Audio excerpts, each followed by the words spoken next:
What is up, everyone? It's Sunday, September 19th, 2010, and tonight was the night where WWE put all of its titles on the line. Tonight was Night of Champions. And before we start the review, which is this is the review, as you can tell from the title up there. Before we start that, I want to say thank you to all my subscribers. If you guys haven't done so and happen to stumble upon this video by any chance, go ahead and hit the subscribe button right up there. It takes 2 seconds. It takes less than 2 seconds, really. And follow me on Twitter. Links down there. And subscribe to my other channel. Link also down there. So overall, I'm going to go ahead and say that the show was actually pretty good. It wasn't great or anything like that. It wasn't anything special, but I think that the show was really good. Much better than SummerSlam. There was nothing too special about SummerSlam. Tonight we actually had some pretty good matches. I'd say pretty interesting developments overall. So let's get started. Anyway, let's start the review. The first match of the night was the Intercontinental Championship. It was champion Dolph Ziggler versus Kofi Kingston, with the stipulation that if Dolph Ziggler got disqualified or counted out, he would end up losing his title.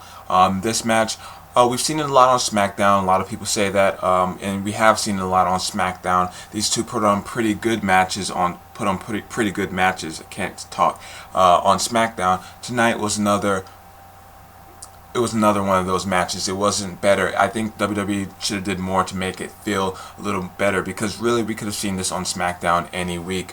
I thought, as far as the finish goes, Dolph Ziggler picked up the win with the zigzag. I thought the finish was kind of weak. Dolph Ziggler was talking to Vicky Guerrero, and then he was distracted. Kofi went for the Trouble in Paradise and then missed, and Dolph Ziggler hit the zigzag. It wasn't really it wasn't a finish that a pay-per-view should have. Nonetheless, I thought that Dolph Ziggler should have retained, and he did. So, there you go. And then we have CM Punk versus The Big Show. A lot of people wondering why this match is even on the card. It doesn't have a title attached to the match. Well, with the pop that CM Punk got at the arena, it's quite obvious. CM Punk got the hugest pop of the night. The crowd loves him. Hometown boy. As far as the match goes, it wasn't that good, though. It was a very short match, and not only that, CM Punk lost. And I question WWE's decision with this. Why does Big Show pick up the win here? Big Show really is, let's not say he's at the end of his career yet, but he's definitely getting there. Why not? And there's really nothing too bright down the line for Big Show. Why not have CM Punk win? There's really no reason that Big Show should have won here, and I don't understand it. But Big Show picks up the win nonetheless, and CM Punk loses. Alright, then we have The Miz versus Daniel Bryan. Their rivalry stemming all the way back from NXT season number 1. So a lot of people looking forward to this matchup, and I think it delivered. It was a really good matchup. Miz seems like he's improving, because I feel like Miz is not the best in the ring, but I think he's definitely improving. Daniel Bryan, obviously a very good technical wrestler. He ends up picking up the win with a submission, tapping out The Miz. So The Miz loses his United States Championship in a very good match. Lots of back and forth action, some pretty cool spots here and there, nothing too big. But I thought the match was really good. So if you get a chance to check it out, check it out. The Miz loses, Daniel Bryan wins, and can now defend the United States Championship, hopefully on a more frequent basis than The Miz did. Alright, then we have the unification of the Divas and Women's Championship in a Lumberjill matchup. Okay, so this past week on SmackDown, it was decided through kind of sketchy means that Michelle McCool would actually face Melina to see who would become the unified women's champion. The match was it was a lot longer than most Divas matchups. That's what I gotta say that. And it wasn't bad at all. The finish, it was a Divas matchup, so I'm not gonna really judge the finish by being good or bad, because it was just bad anyway.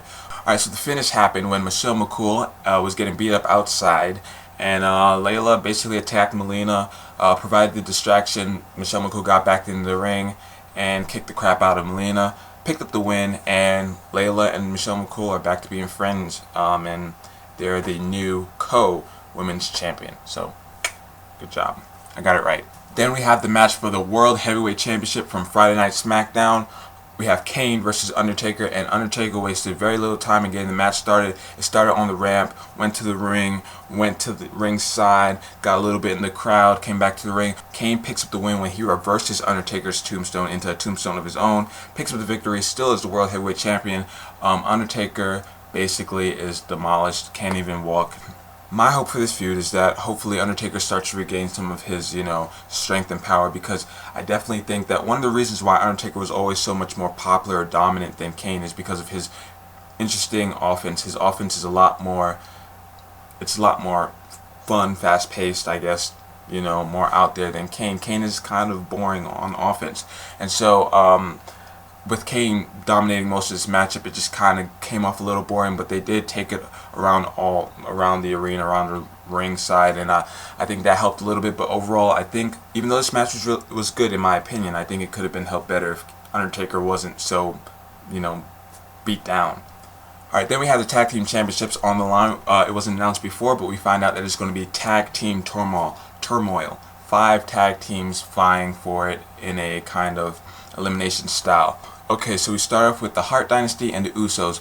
The Usos actually eliminate the Hart Dynasty, so we know we're going to have new champions. Out comes Santino and Vlad.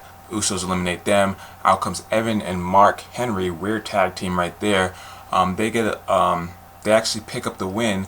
Evan Bourne hitting a shooting star press for the victory. And then we have Drew McIntyre, Cody Rhodes, versus Evan Bourne and Mark Henry. I think, as I predicted, Drew McIntyre and Cody Rhodes wins when Cody hits the crossroads, and that's how that match ended. It was a fun little matchup, a match to get us to recover from the Kane and Undertaker matchup.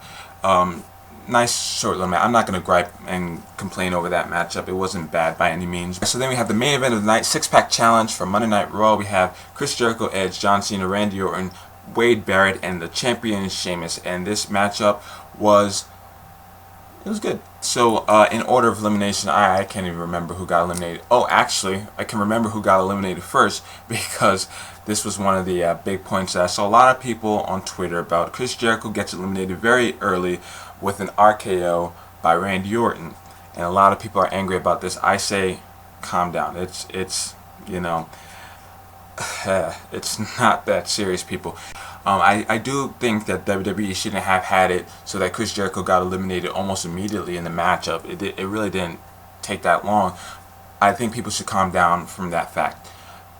If this was Chris Jericho's last time in the WWE, I'm pretty sure that it's only for now.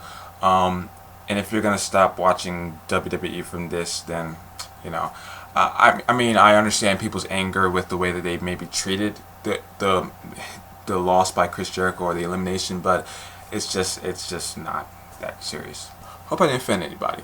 It's just my opinion, folks. It's just my opinion. Right, so then Edge gets eliminated. The next person to go was John Cena, got eliminated by Wade Barrett. Yes. So it's down to Randy Orton, Sheamus, and Wade Barrett. Nexus comes out like they do every single pay-per-view. It's getting boring. So they start attacking. Basically, they're the reason that John Cena got eliminated, basically. So they came out before John Cena got eliminated. And then Wade Barrett gets eliminated when he gets hit with an RKO. After that, Sheamus does his scissors kick to Randy Orton. Only gets a 2 count. Randy Orton soon hits the RKO for the victory. Randy Orton is the new WWE champion, and the fans go home happy. Overall, as I said, the show was good. It wasn't average and it wasn't bad, but I thought it was good. WWE did a lot of good things here, as far as storyline progression, and some of the matches were actually pretty good. The main event was pretty good. So if you guys had a chance to see the pay-per-view, go ahead and tell me what you thought down below. What do you think of the matches? What was your favorite match of the night? And as a supplement to that, what do you guys think about it? Because I'm seeing reports that Chris Jericho is officially going to be gone from the WWE, that this is reportedly his last appearance by WWE. So what do you guys think about that? Are you going to miss him? Are you not going to miss him? Tell me down there below. Thanks for watching. Don't forget to subscribe, follow me on Twitter, and I will see you guys next time. Peace out.